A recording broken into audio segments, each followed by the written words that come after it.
Hello, welcome back.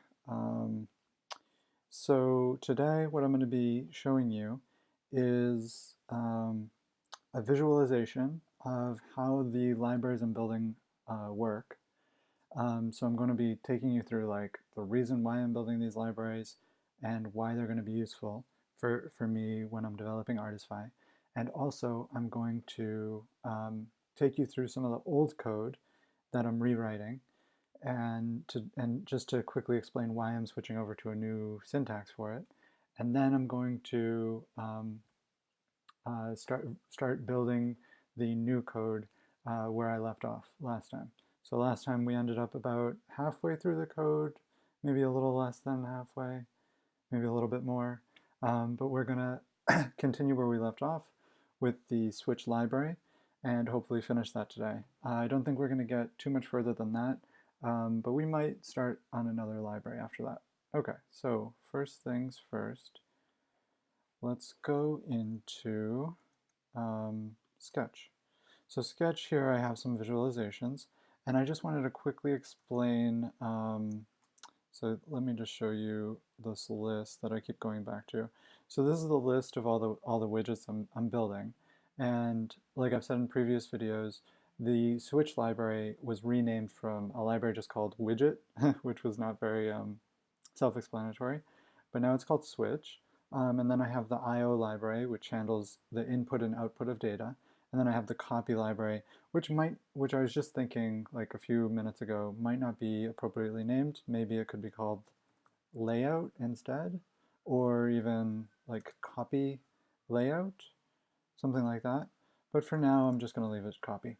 And I'll think about that as time goes on. So these three libraries are meant to help me a lot in the development of Artisfy to just quickly be able to build a page, add some quick interactive elements, and move on to the next page. And that's all I want to do. I just want the data to be handled automatically. I just want the showing and the hiding of certain components to be handled automatically. And I'm going to get into, what I mean by that. So if I go into Sketch, I have a couple examples here. So for the Switch library's primary responsibility is to show and hide little components that are scattered all over the page. So an example of that might be you might go on a website and see a little navigation menu with these like three bars, right? Usually it's on mobile. And when you click those three bars, it pops out a sidebar from the side. So you can see this like little black sidebar here. And it would have like links to all the pages in the app. And so this is an example of what Switch is going to do. Switch is going to attach a data attribute to this button, to this three-line button. And then when you click it, it's going to look for elements on the page that have the name that's specified in that data attribute, and then it's going to activate them.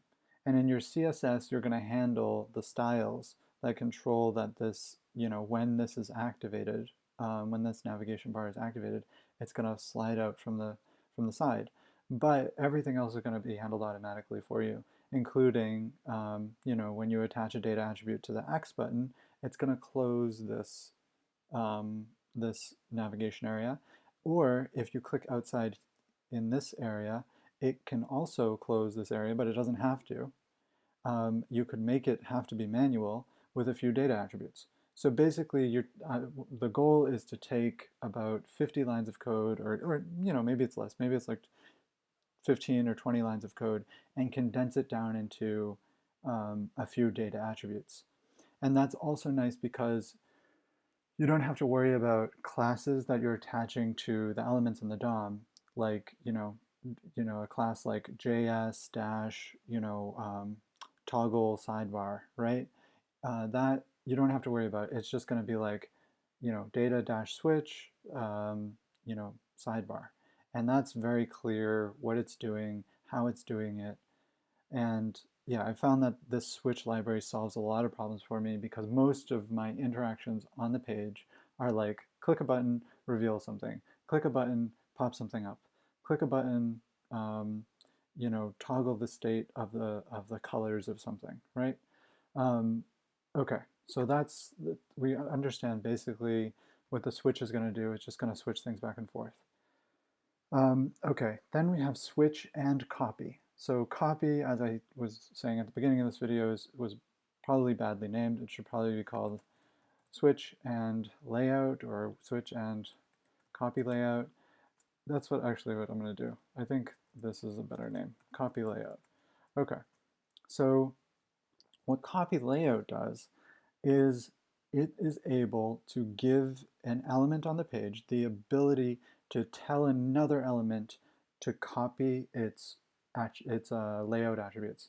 And by layout attributes, I mean the width, the height, the position it is on the page, from the top, from the left, from the right, and position it, if it wants to, right over it.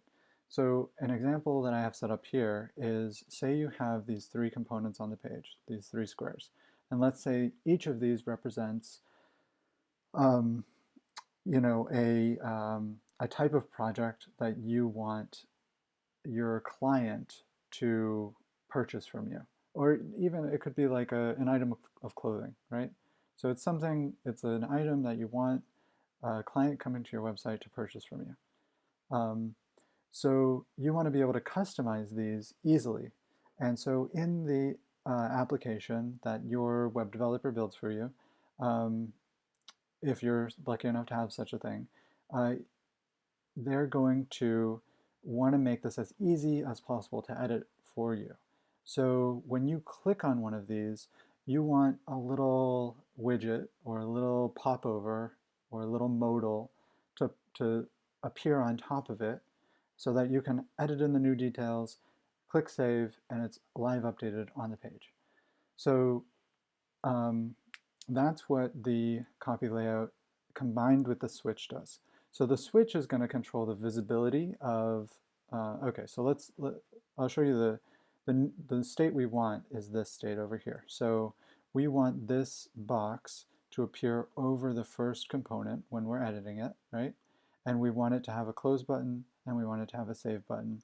And if you click the close button, it's just going to cancel out. It's not going to do anything. If you click the save button, it's going to take whatever information you put in to the box or the boxes and make sure the component changes.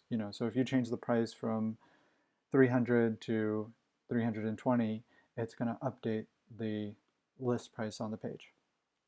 Okay, so what switch is going to do is it's going to say, okay, when you click this component and you're the editor of the page, the admin of the page, you own the page, so you can edit it. When you click this component and you are the owner, then I want to activate the backdrop. So this will be the backdrop, this gray backdrop that covers up the page and makes you focus in on this popover area.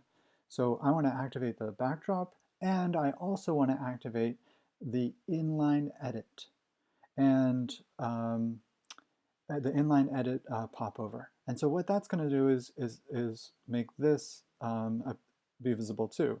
Now the backdrop you can style in your CSS to take up the whole page, but the inline edit, where is it going to appear, right? So if we don't have any CSS attached to this popover, it's going to just appear right at the bottom of the page, right where it's described in the HTML.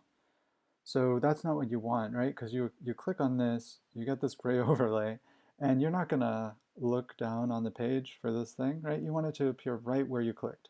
So what we could do is in our CSS we could specify exact dimensions.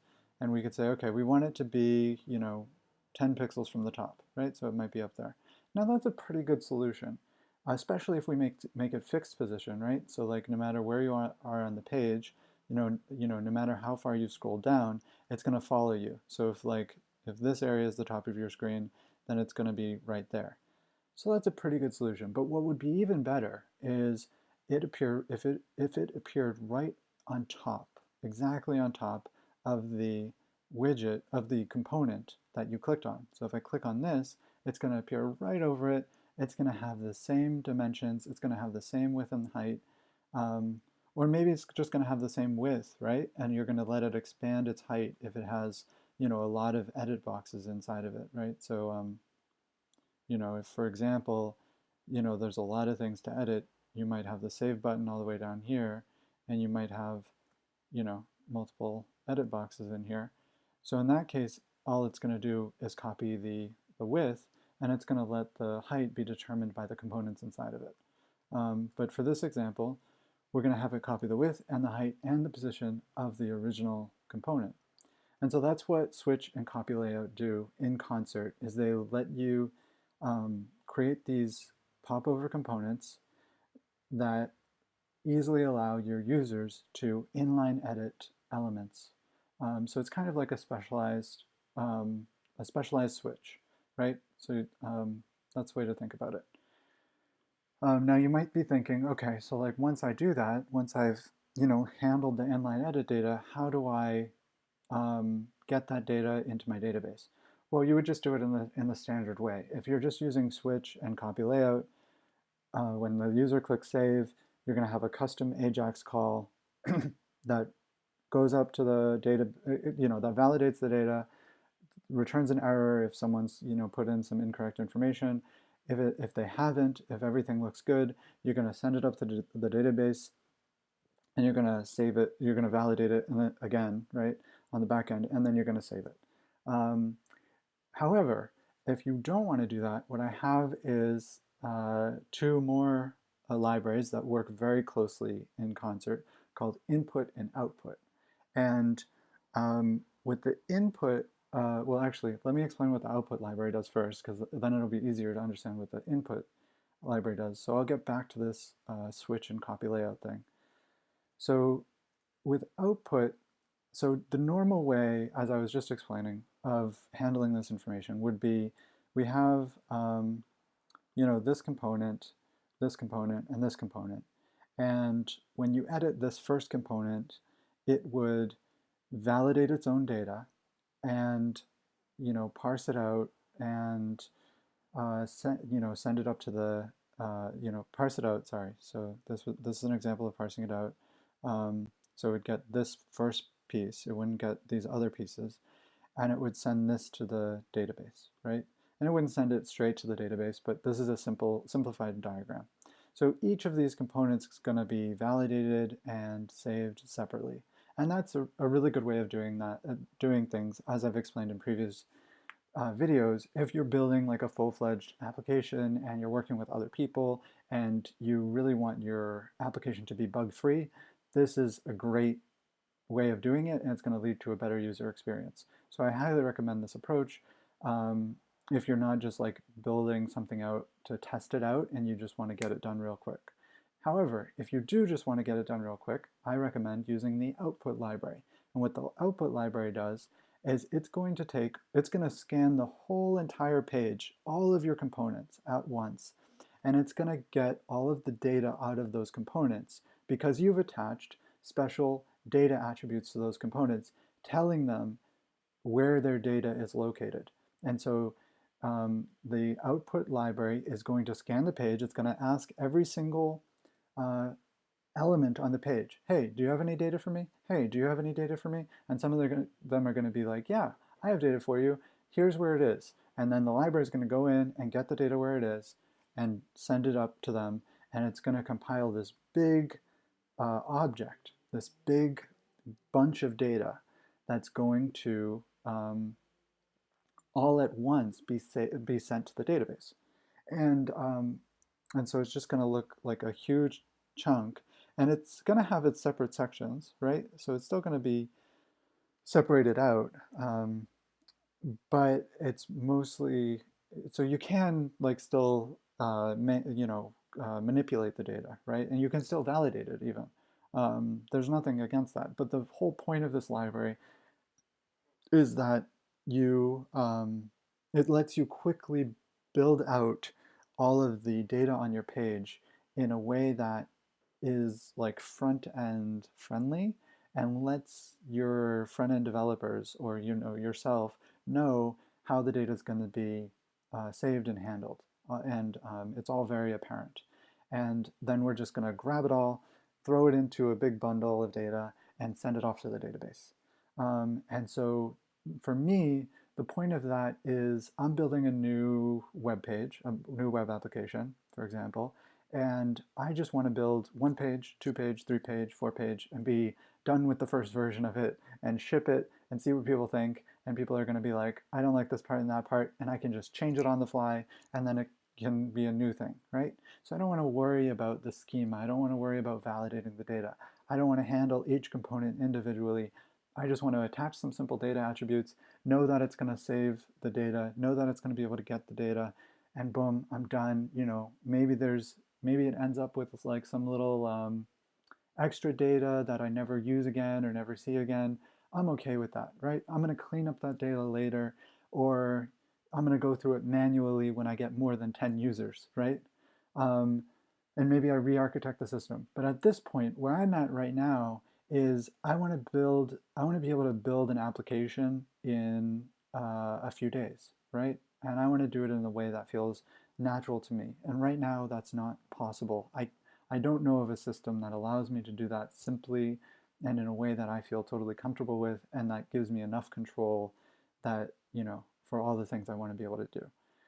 Because user experience is really important to me. So I want the flexibility, right? So I don't want to have to rely on,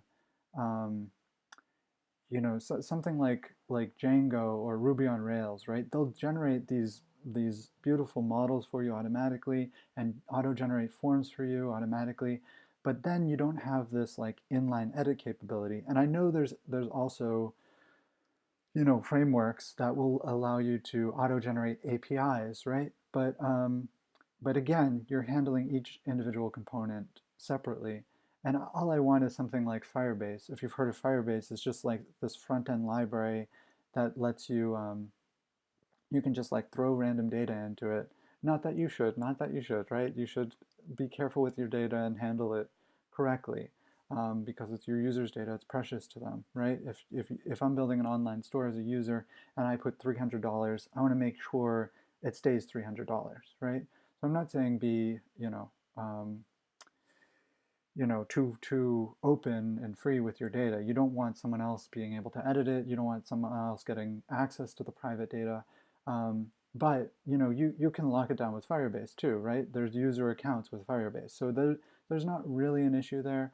But basically what I want is just the ability to just go, boom, this is it, boom, we're done.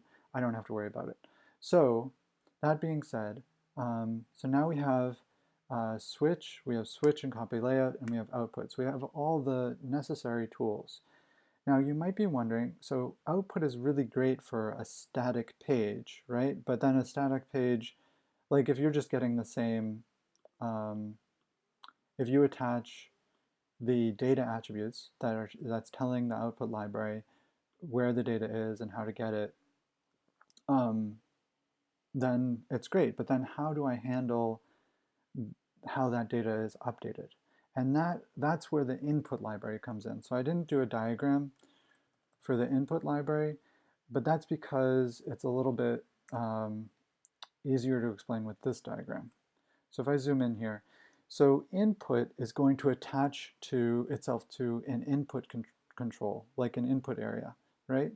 And what it's going to do is whenever it's changed, it's going to change its output data attributes on this parent element.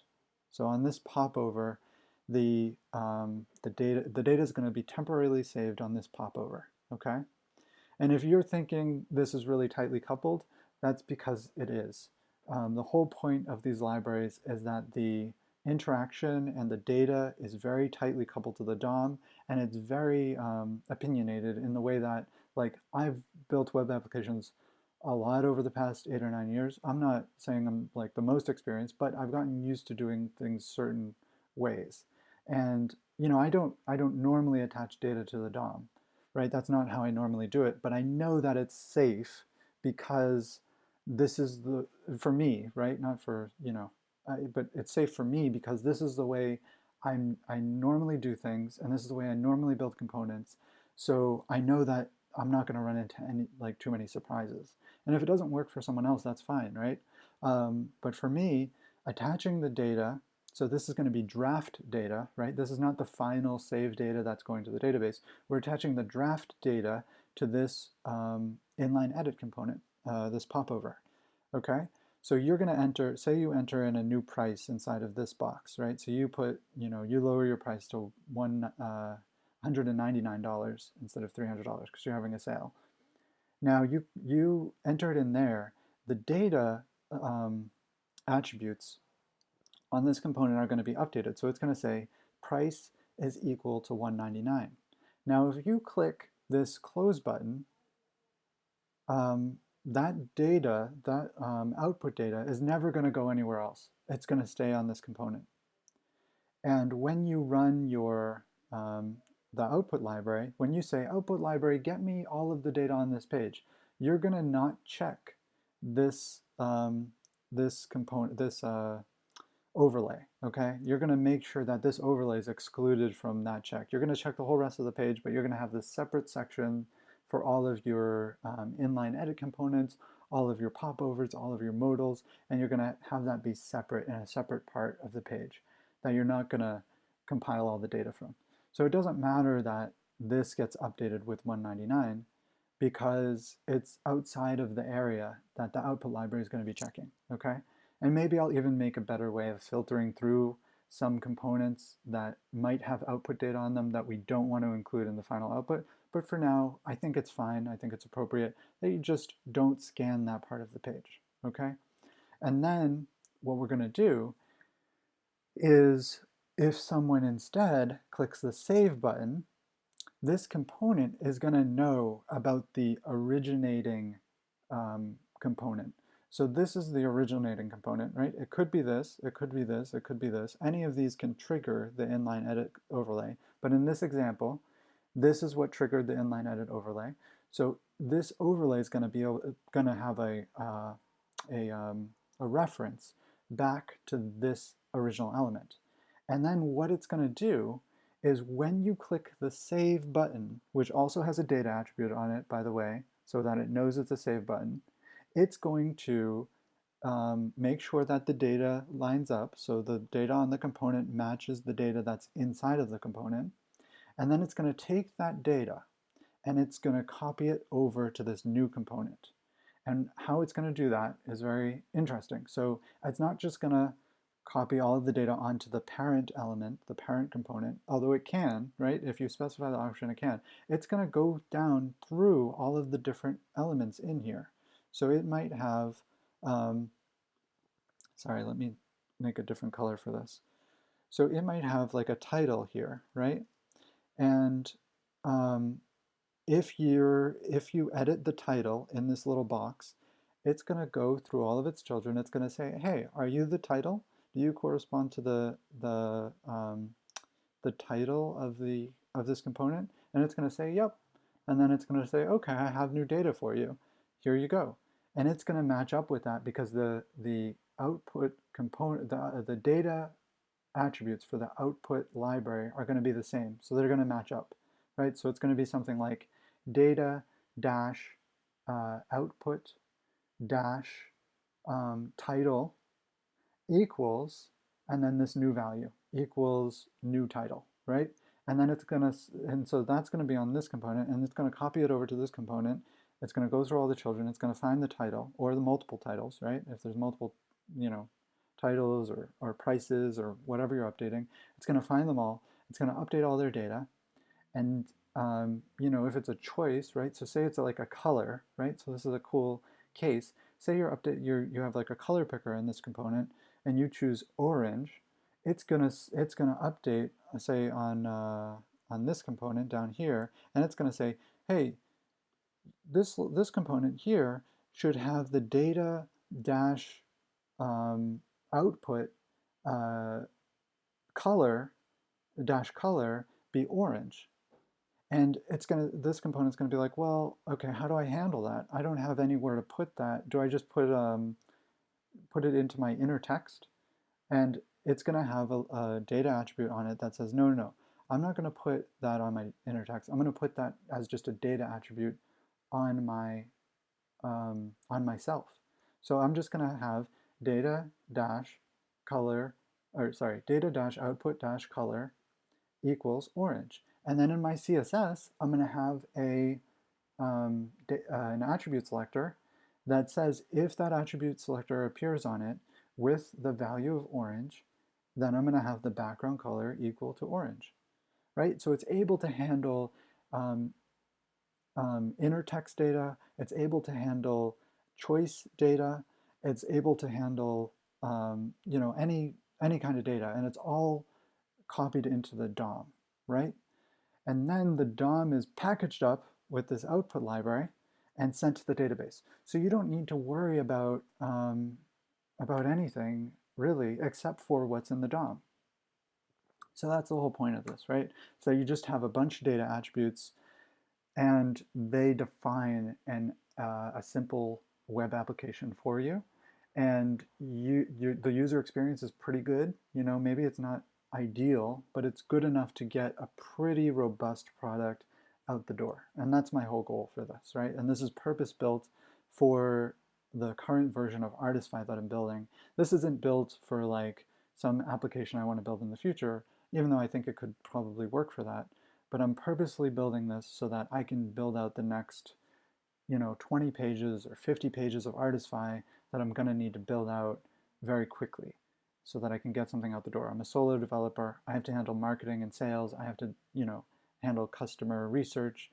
I'm writing, a book for Artisfy. There's a lot to take on. So my development work, I want to just be streamlined and efficient and the way I think.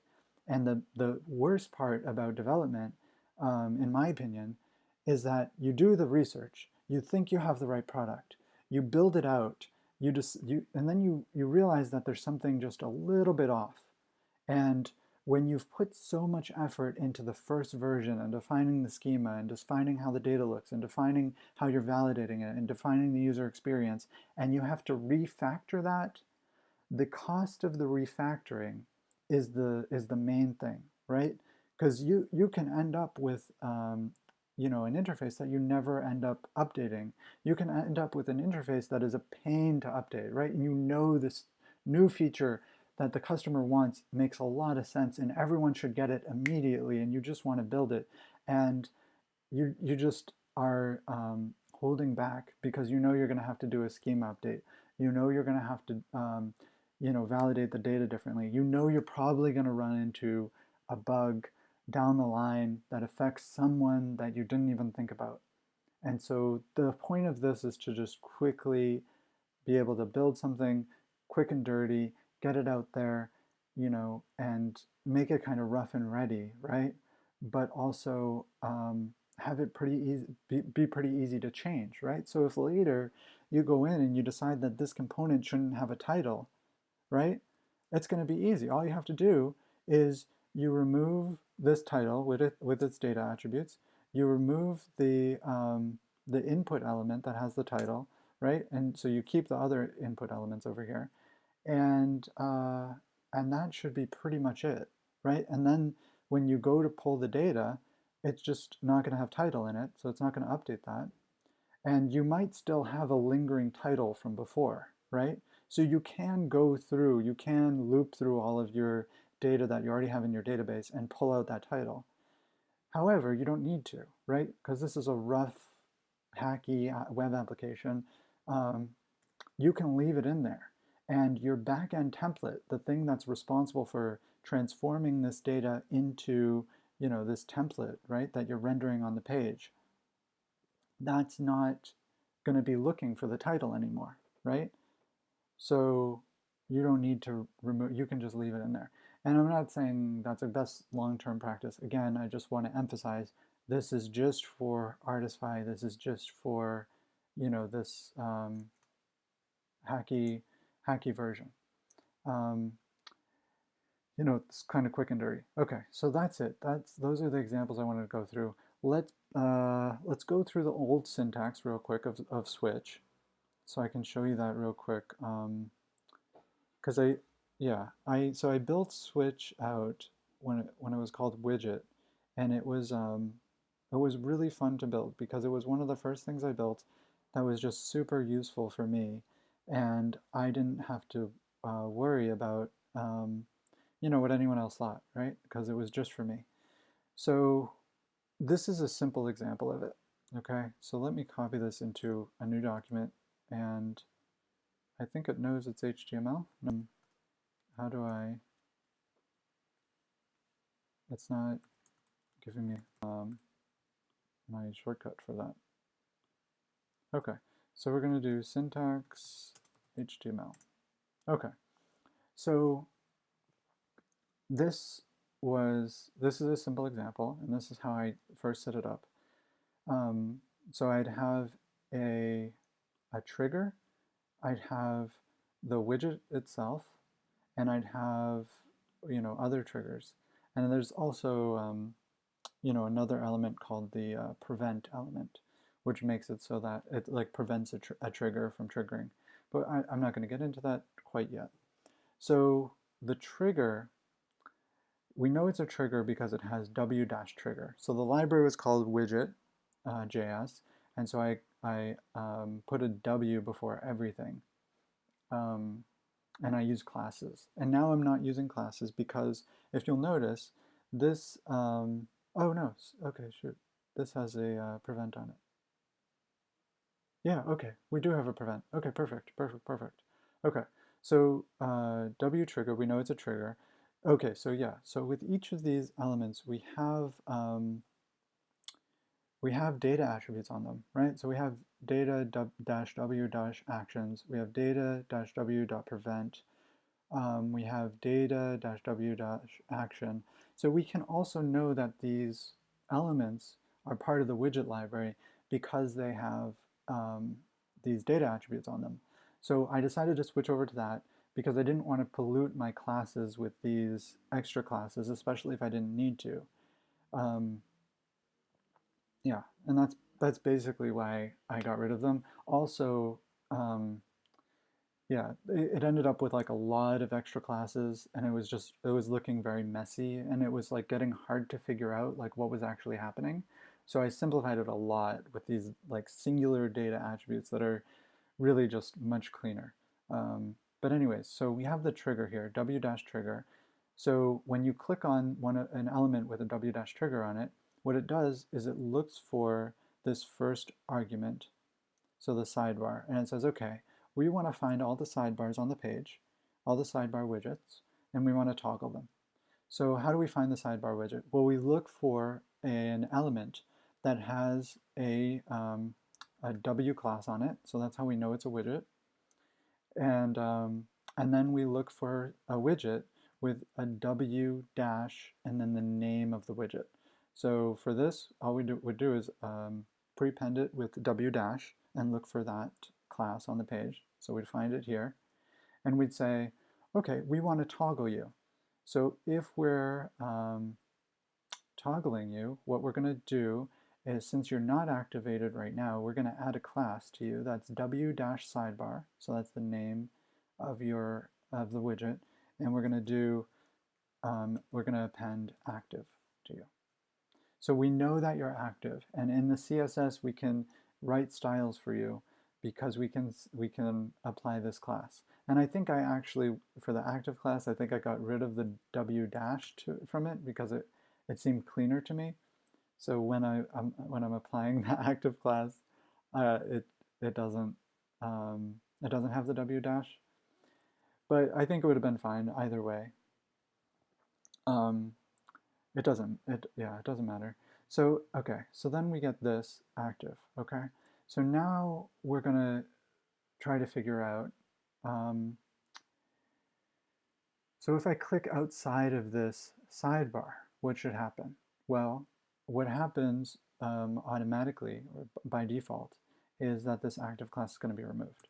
So if you're not clicking inside of the sidebar, it's going to be removed. If you're clicking on another widget, it's going to be removed. So it's going to deactivate. So if you slide out the sidebar and then you click somewhere else, the sidebar is going to slide back in. That's the default. You can set it so that that doesn't happen, but that's what happens now. And in fact, even if you click inside of the widget, it's going to also go away. So in order for that not to happen, you have to explicitly say, inside of this area, I want to prevent any actions on this widget from happening. And how you do that is you attach a w-prevent class to it, and then you say, I want to prevent any actions that have to do with this widget using the data-w-prevent attribute. And then inside of the sidebar, if you want to close it, right? So if you don't just want to have the ability to click outside of the sidebar to close it, but you also want a button inside of it, and I'll show you an example. Oh, I don't have Sketch open anymore. So yeah, see how this sidebar has the X in it? So if you want that to close the sidebar, then you have this button. Again, it's a trigger. This time, it does the action of deactivate on the sidebar. And so that's going to go out and find the sidebar element, and it's going to remove the active class from it, and yeah, that's it. So this is a pretty simple example to do with the sidebar. I have other more complicated examples that I'm not going to go into right here, because the main reason I wanted to show you this, yeah, this is a more complicated example. This is written in Pug. It's an HTML syntax that's for Node.js. So if you want to, I don't know, try to figure that out, you can, yeah, we have the the data-w-no-auto-deactivate, the no auto deactivate for A, B, C, D, E, F, and G, H, I. So yeah, I mean, I still have all these, I still want to keep all these features, but they're a lot more concise now. So this is all of the widget code for the original, and I'm pretty proud of it because even though it looks complicated, it really all comes down to this last section here, and this is pretty self-explanatory if you go through it and you have a basic understanding of what the widget library is supposed to do. It's pretty easy to figure out what's happening, and so I like that. I pride myself on writing code like that. But it is a little bit convoluted. I'm going to be honest. Yeah, so that's part of the reason I want to rewrite it. And also, I came up with some new data attribute parsing functions that I wanted to use, and I also came up with a new syntax. So you can see with the new syntax here, right, we're not using any of the classes anymore. It's going to know it's a widget or a switch now, right? It's going to know it's a switch because it has this data-switches attribute. And it's called switches plural because it can have more than one switch. And the old one could have more than one widget too also. But yeah, so it's called data-switches. It specifies the switch name as well as with any custom parameters inside of parentheses, and then the any additional switch names followed by their custom parameters. Then we have this, which we would attach to this data attribute, data-switch-actions, which we're going to attach to what we were calling the trigger before, and that's going to have the switch name, and it's going to have the action, and then I have a context here. And what I think I'm going to do is also add a context where it can be a number, so like 0, for example. So let me explain context really quickly. So if I go here to this new version of Artisfy, pretend these are two different bundles. So like pretend this one says something different than the single character bundle, and they have different background pictures. This is just the development process. You don't make it look nice before you get it working. You just you try to do both in concert. So anyways, if I click on this More Details button, it's going to use the switch library, right, behind the scenes. So it's going to expand this details section based on this switch now being active. Now the problem with this, and it's a really simple problem that I didn't catch earlier because normally I'm using these switches for single, like there's only one widget of the same type on the page. So they basically work like IDs in HTML, right? You're just going to have one on the page. And I kind of stupidly didn't think about this case where it's like a very obvious case where you're going to have more than one, right? So, so yeah, when you click on one of these more details, it expands both. When you click on it again to collapse it, it's going to collapse both. And obviously, that's not what you want. I mean, maybe sometimes you would want it, right? But in this case, it's very unintuitive. So what I want to be able to do is give this trigger, this action element, a context that says, hey, I only want you to toggle the widget if it is a parent, if it is a parent of you. So this box, this white box here, is a parent of this more details, or what can I say, an ancestor, right? It's an ancestor of this more details button. And then this bigger box here is a ancestor of it. And this bigger box, this whole box right here, is the area that that is the switch, right? So I apply the switch activated data attribute to this bigger box, right? So I can say, you know, to this action element, hey, I only want you to look on your parents to toggle them. And then when I click it, it's only going to activate this one, and it's not going to activate this one. And then the reason I want a number is just in case the action element is outside of the element I want to trigger, but I only want to do one at a time, I can say, hey, look for the 0th, you know, because arrays have 0 index, so I'm using that.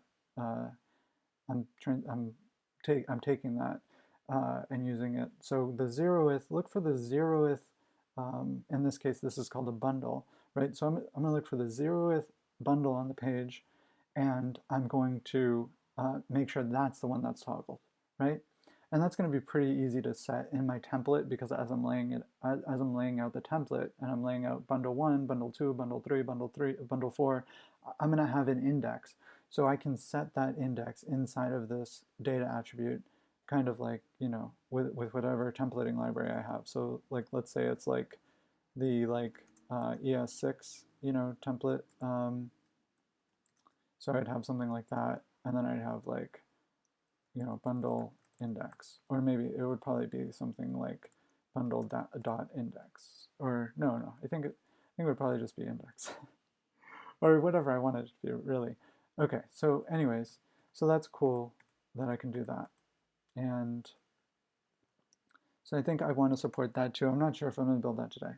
So anyways, we have that for the actions, and then we have stop, and we can have multiple multiple switch names inside of the stop. And this is basically just allowing us to create a dead zone, as I explained in the last video, where, you know, the action isn't going to be affected. It's not going to, you know, toggle if it encounters a stop first. And then we have the data switched on attribute, which just tells us if the switch has been switched or not. And the element that is going to get this attribute is the one with the switches attribute. So this attribute is going to be attached to the same element that this is on. Okay? And that's it. So yeah, so let's get to building it. Okay? So we went through the old code. And I'm going to leave this open, this old code open, because I want to make sure I handle all of the cases that this covers. Yeah. Okay, and we'll leave this list of widgets open too. Okay, so let's go to source, switch.js, and continue where we left off yesterday. Actually, you know what I'm going to do? I'm going to stop this video here, and I'm going to create a new video for the code, because I feel like the video I just showed you is a pretty good overview of all of the libraries I'm creating. Yeah, and then whoever wants to follow along with the coding can watch this video.